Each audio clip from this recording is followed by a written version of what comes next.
Salut à tous, on se retrouve aujourd'hui pour parler du FC Barcelone en ce mercredi 15 février. On commence tout d'abord avec Xavi qui a donné un jour de congé aujourd'hui.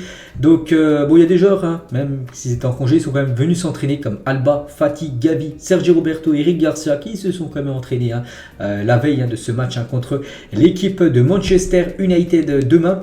Et concernant Robert Lewandowski qui était aussi en congé, donc lui il n'est pas venu s'entraîner mais il est plutôt parti au Barça Academy en gros, donc le centre de formation on peut dire pour rencontrer les jeunes joueurs du FC Barcelone. Donc voilà ce qu'a fait Robert Lewandowski aujourd'hui. On va parler du match demain. Vous savez que demain soir c'est le gros match. Bon, c'est à 18h45, c'est pas non plus en soirée. Donc c'est le match contre Manchester United, 16e de finale aller d'Europa League. Et l'Europe teste le nouveau Barça en une du journal Sport aujourd'hui. Donc voilà, le Barça contre Manchester, c'est un sacré morceau bien sûr. Et la une du journal Mundo Deportivo, c'est Rashford, donc l'attaquant qui va falloir faire très attention à côté Red Devil parce qu'il marque beaucoup de buts ces derniers temps quand même. Donc Rashford aurait pu être au Barça actuellement. Donc c'est que la star de Manchester United était sur le point de signer en 2019 mais à seulement 21 ans. Il a reculé, il a préféré rester du côté de l'Angleterre. Mais c'est vrai qu'en 2019 il est à deux doigts de rejoindre l'équipe du FC Barcelone. Peut-être actuellement il serait toujours joueur du Barça. Donc voilà, il va falloir faire attention demain bien sûr au talent de Marcus Rashford qui est un talent bien sûr que tout le monde connaît. Et pour l'esseler, parce que c'est un joueur en grande forme quand même depuis la reprise de la Coupe du Monde, Xavi a un plan les gars, donc c'est Araujo qui s'occupera de Rashford comme Vini Junior. Donc c'est Xavi qui a décidé, quand on dit comme Vini Junior, c'était lors de la Super Coupe d'Espagne, c'est Araujo qui s'est occupé de Vini Junior, ça s'était très bien passé. Demain, le plan en gros, c'est que de nouveau Araujo s'occupe de la menace numéro 1 pour les adversaires, Marcus Rashford. Donc voilà. Donc cela ne signifie pas qu'Araujo jouera définitivement en tant que défenseur droit, car Rashford peut également passer par le centre. Donc en gros, on verra où jouera Marcus Rashford. Est-ce qu'il s'y joue ailier gauche comme il joue souvent ou numéro 9? Donc tout dépendra en gros du positionnement de Araujo, qui aura pour objectif bien sûr de faire disparaître pendant le match, on va dire, l'attaquant anglais. On va parler toujours de ce match bien sûr. Donc Dembélé Busquets totalement exclu contre Manchester United. Donc aujourd'hui, donc là dans la soirée, enfin dans l'après-midi, il y aura certainement la conférence de presse. Enfin c'est sûr, toujours la conférence de presse de Xavi la veille d'un match. Puis il y aura le groupe aussi qui sera dévoilé. Et on connaît déjà des joueurs normalement qui ne devraient pas être là. Ces deux-là, les gars, il y a de fortes chances. Enfin c'est quasiment sûr qu'ils ne seront pas là. Les deux sont blessés. Donc concernant Busquets, il pourrait peut-être être de retour pour le match retour, jeudi prochain. Et concernant Dembélé, donc lui il devrait être forfait ce soir également. Le match retour. Toujours sur ce match les gars, donc David Herrera a disputé 2 matchs au Camp Nou, encaissant 6 buts. Voilà ce gardien de Manchester United, donc il est déjà venu jouer 2 fois avec son équipe de Manchester du côté du Camp Nou, donc 6 buts encaissés. Donc voilà, il prend souvent le but quand il vient avec son équipe du côté du stade Blaugrana. Et l'arbitre, quelqu'un de très important, même si à la VAR, c'est lui qui prend les décisions finales, ce sera un Italien les gars, ce sera Maurizio Mariani qui sera l'arbitre de cette rencontre demain entre le FC Barcelone et l'équipe de Manchester United. Toujours avec le Barça, on va parler du prochain match aussi, l'équipe de Cadix qui est en championnat, là c'est ce week-end. Donc si Barcelone gardait sa cage inviolée contre Cadix, en gros s'il ne prenait pas de but, de nouveau ça ferait un clean sheet. Et il battrait un nouveau record, devenant la première équipe de l'histoire à ne concéder que 7 buts lors de ses 22 premiers matchs de Liga. C'est déjà arrivé qu'une équipe de Liga, j'ai pas le nom, donc déjà sûr c'est pas le Barça, parce qu'actuellement le Barça c'est une saison historique par rapport à ça. Il y a déjà une équipe de Liga, peut-être le Real, peut-être l'Atlético, peut-être une autre équipe qui a déjà réalisé cette performance de seulement encaissé 7 buts après 21 matchs. Donc si le Barça ajoute un autre match sans prendre de but, donc le 22e contre Cadix, et du coup ça sera un record. Donc on a hâte de voir ça bien sûr dans quelques jours. On va parler d'Alejandro Balde qui a joué 1644 minutes cette saison contre 1367 minutes pour Jordi Alba. On peut voir que les deux sont énormément utilisé par Xavi, donc on peut voir quand même que Balde a un peu plus joué que Jordi Alba, ça se voit au nombre de minutes. Puis tiens, on va revenir sur quelques déclarations d'Alejandro Balde. Donc tout d'abord, il parle de Jordi Alba. Ma référence footballistique est Jordi Alba. Je l'ai toujours remarqué car il joue à mon poste. Je m'entends très bien avec Pablo Torre, Fati, Gavi, Pedri, Rafinha, Kessie, avec presque tout le monde. Il s'entend très bien. Alejandro Balde, toujours avec lui, nous essayons de le prendre de la meilleure façon. Donc les vétérans, donc les joueurs les plus anciens, on va dire, les plus vieux de l'équipe, comme Busquets ou Jordi Alba, qui ont joué de nombreux matchs comme celui-ci, nous disent d'être calmes, de gérer au mieux et de se concentrer match après match. Donc quand il dit un match comme celui-ci, c'est un grand match de Coupe d'Europe, parce que l'adversaire c'est comme Manchester United, une équipe aussi historique en Europe.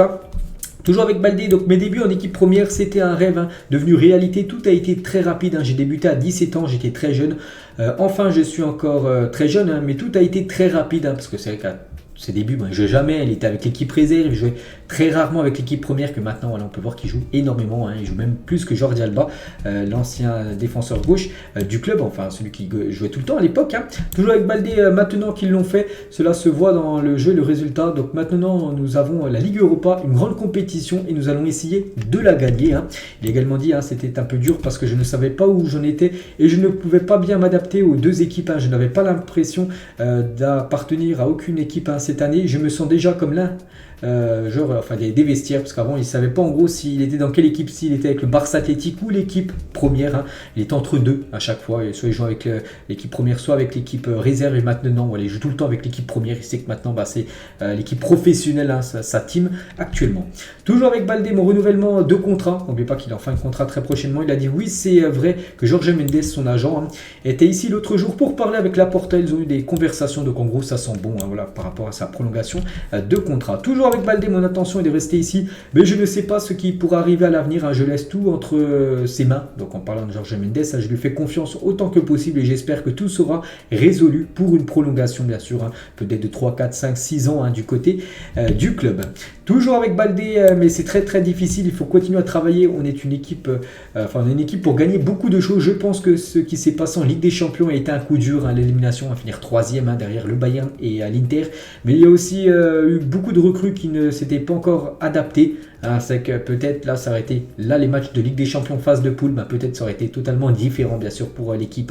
Il y a eu le temps d'adapter les nouveaux joueurs comme Rafinha, comme Lewandowski. En plus, il y avait des blessés, on se souvient à l'époque, comme Koundé, comme Araujo aussi, qui a beaucoup manqué en Ligue des Champions. Donc voilà, la Ligue des Champions, bien sûr, le Barça la jouera la saison prochaine, parce que voilà, on sent que, c'est sûr qu'ils seront qualifiés au vu de la Liga. S'ils finissent dans le top 4 et ils pourraient même terminer en tête, on le sait tous. Et Baldé toujours le plus rapide entre Dembélé et moi. C'est avec deux joueurs réputés rapides, on peut dire. Donc ça dépend, dans les petits espaces en accélération, peut-être que je suis un peu plus rapide, mais en grand espace, donc sur le plus long terme, on peut dire peut-être qu'il est le plus rapide en parlant d'Ousmane, ou l'inverse. La vérité, je ne sais pas. Donc voilà ce qu'il peut dire, mais on sait que c'est deux joueurs qui courent très très vite du côté du club, certainement les deux plus rapides de l'équipe. Et toujours avec Baldé, l'adversaire le plus coriace à cause de sa rapidité, donc c'est Fede Valverde, un joueur du Real Madrid. Donc le premier match qu'on a joué contre lui au Bernabéu, il m'a fait beaucoup souffrir. Voilà ce qu'il a pu dire par rapport à Fede Valverde, un joueur du Real. Christensen aussi, quelques déclarations de Christensen. Nous sommes sur la bonne voie, espérons remporter un autre trophée cette saison. Il faut d'abord gagner chez nous. Donc là il parle du match de Manchester. Donc Erik ten Hag a permis à Manchester de revenir au meilleur niveau. Ça sera un beau match. Nous jouons bien actuellement. Il a également dit par rapport à Manchester, toujours ils ont une grande équipe et leur façon de jouer est belle. Je pense que Ten Hag les amène à un niveau différent. Donc ça sera un match très difficile, bien sûr, pour le FC Barcelone, mais je pense que nous sommes dans un grand moment. Ça sera un super match. On a hâte, bien sûr, de regarder cette rencontre demain à 18h45 entre le Barça et l'équipe de Manchester United.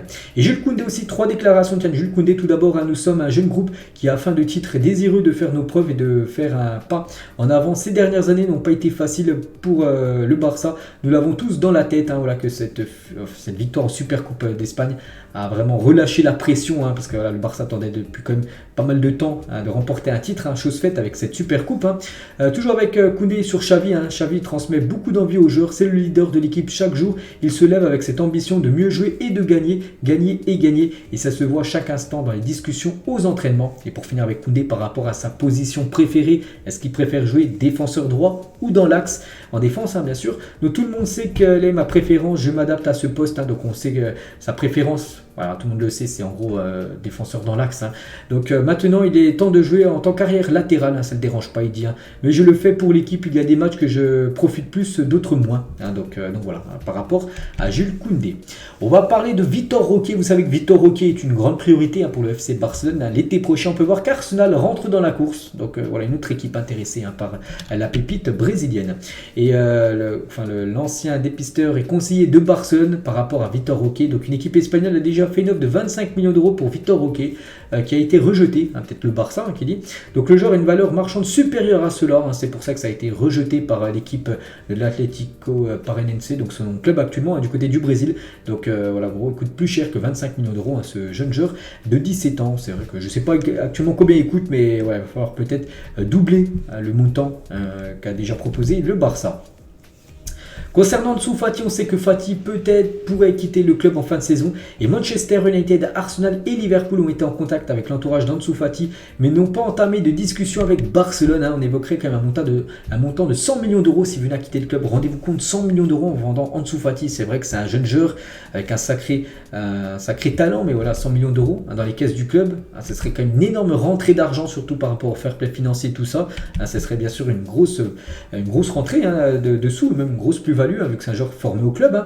Et donc sur le Twitter French FCB, donc vous vendez Ansu Fati pour 100 millions d'euros, soit oui, soit non. Quasiment 15 000 votes et la plupart ont mis oui, mais moi j'ai mis oui les gars, 100 millions d'euros en vendant Ansu Fati. Bien sûr, je pense que le club aussi acceptera de vendre le joueur et on peut voir qu'il y a pas mal d'équipes comme Manchester, comme Liverpool et Arsenal qui gardent un œil sur ce joueur qui pourrait quitter le club en fin de saison.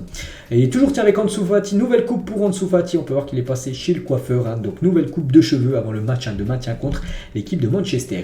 On a parlé hier de ce joueur qui avait un accord verbal avec le Barça et ça se confirme que le Barça serait mis d'accord avec le défenseur Evan Ndika, un jeune défenseur de 23 ans de Francfort qui sont en fin de contrat en juin prochain. Donc ça serait un très beau coup pour les Catalans bien sûr, si ça venait à se faire, donc on en saura un petit peu plus dans les prochaines semaines.